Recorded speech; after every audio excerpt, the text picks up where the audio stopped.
पहले इस राष्ट्रीय कार्यकारिणी की बैठक हो रही है जिसके बारे में आप सब चिंतित हैं और आप लोगों ने इस तरह से एक माहौल बना दिया कि कोई विशेष कार्यक्रम के लिए बैठक हो रही है। ये हमारी बैठक है जो पूरी हमारे अब नई निर्वाचन की प्रक्रिया सदस्यता से लेकर के राष्ट्रीय स्तर का जो निर्वाचन होगा संविधान हमारा है और संविधान के आधार पर ही सभी लोग चलते हैं और संविधान की स्वीकृति व्यक्ति नहीं देता, कार्यकारिणी नहीं देती, जो हमारी राष्ट्रीय परिषद है वो देते हैं। और राष्ट्रीय परिषद सर्वोच्च संस्था है जो निर्वाचित होती है आम हमारे कार्यकर्ताओं के द्वारा। उसका कार्यक्रम कैसे तय हो? एक कार्यक्रम तय करने का राष्ट्रीय जनता दल के संविधान के अनुसार राष्ट्रीय कार्यकारिणी को है।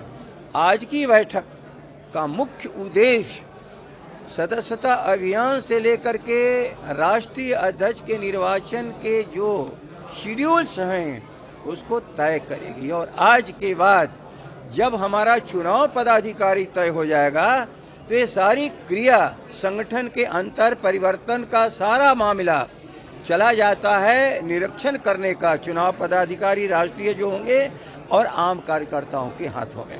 अच्छा, कल प्रधानमंत्री नरेंद्र मोदी ने नीतीश कुमार को एक बड़ा समाजवादी नेता बताया, इसे कैसे देखते हैं?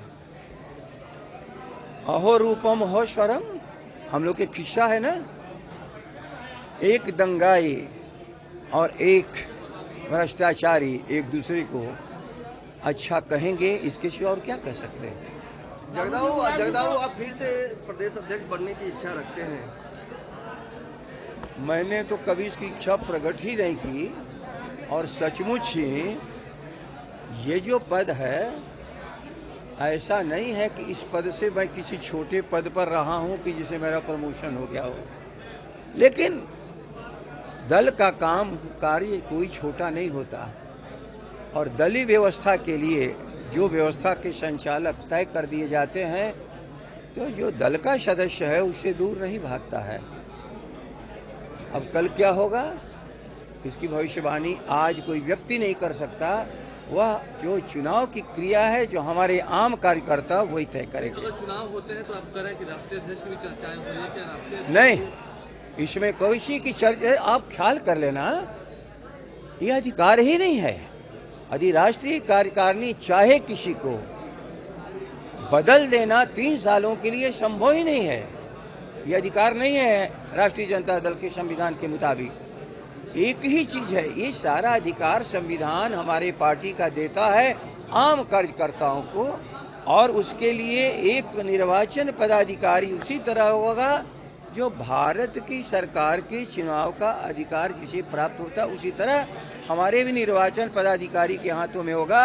अब ये निर्वाचन की प्रक्रिया जैसे शुरू हो गई, याद रखिए निर्वाचन की प्रक्रिया जब होती है लोकतांत्रिक व्यवस्था में तो अधिकांश व्यवस्थाएं चली जाती है निर्वाचन आयोग के हाथ में। उसी तरह ये जो निर्वाचन के लिए हमारे अधिकारी होंगे इनके हाथ में सारी व्यवस्था चली जाएगी, लेकिन निर्वाचन कराने का किसी को नॉमिनेट करने का नहीं।